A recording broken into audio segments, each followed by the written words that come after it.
In a quiet African village, where the sun rose over wide fields and baobab trees stood tall like ancient guardians, lived two boys whose friendship was as old as their first steps. Michael and Ahmad, born to families rooted in different religious traditions, shared the same dreams despite their diverse beliefs. Michael's family worshipped in a small Christian church, its bell ringing out every Sunday morning, while Ahmad's family gathered at the village mosque, where the call to prayer echoed through the air. The two boys often met after their respective prayers, laughing, studying, and dreaming of a future that extended far beyond the borders of their village. From an early age, Michael and Ahmad were united by their thirst for knowledge. They studied together beneath the shade of the baobab, poring over the few books they could borrow from their small school.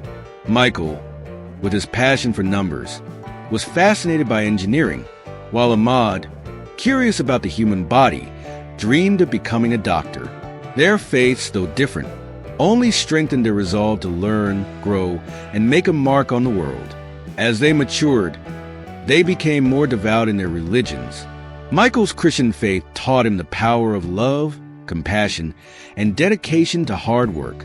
His father often quoted scripture, reminding him, "Whatever you do, work at it with all your heart, as working for the Lord, not for men."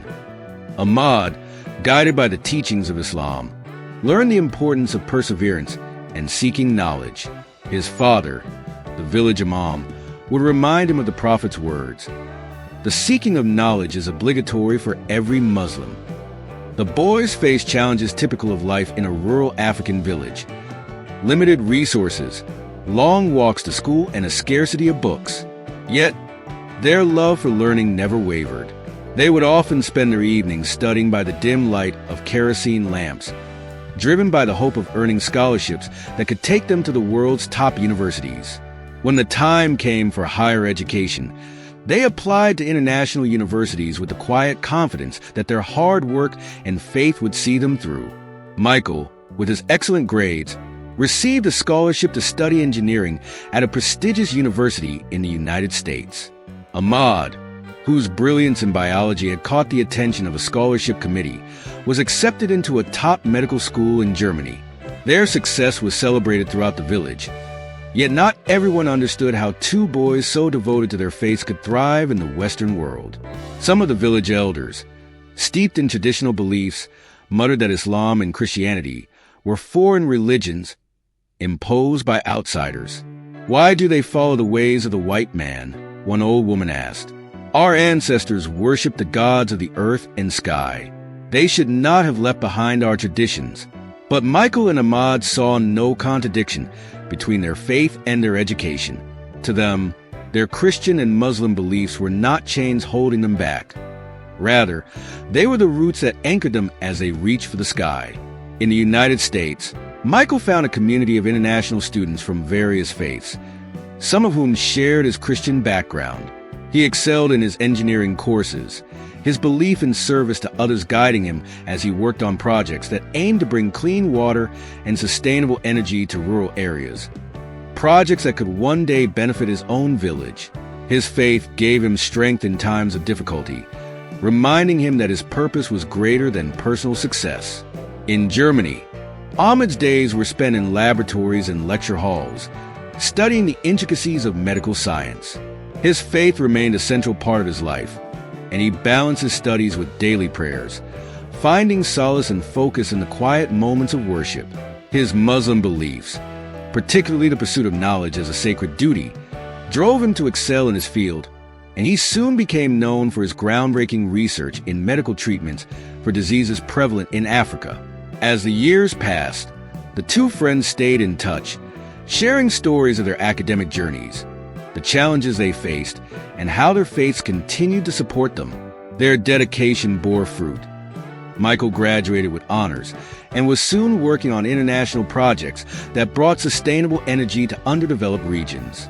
Ahmad completed his medical studies and began working in a renowned hospital, contributing to medical research aimed at solving health issues in Africa.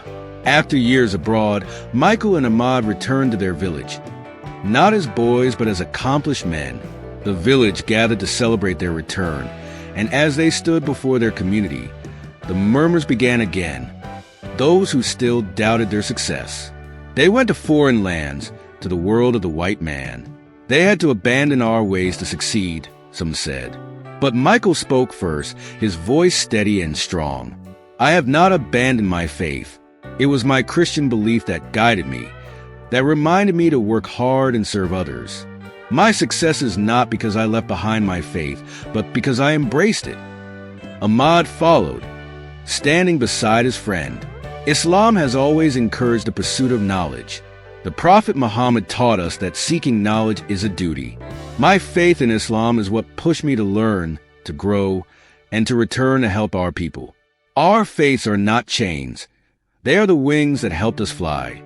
Their words silenced the doubters, and the village elders looked at them with new understanding. Here were two men who had remained true to their African roots, yet had embraced the global world, using their Christian and Muslim beliefs as pillars of strength. Michael and Ahmad had shown that it was not necessary to abandon faith to achieve greatness, and that religion, whether Christian or Muslim, was a source of guidance, not a barrier to progress. As the celebration continued, Michael and Ahmad spoke with the village's younger generation, encouraging them to pursue their dreams without fear of losing themselves.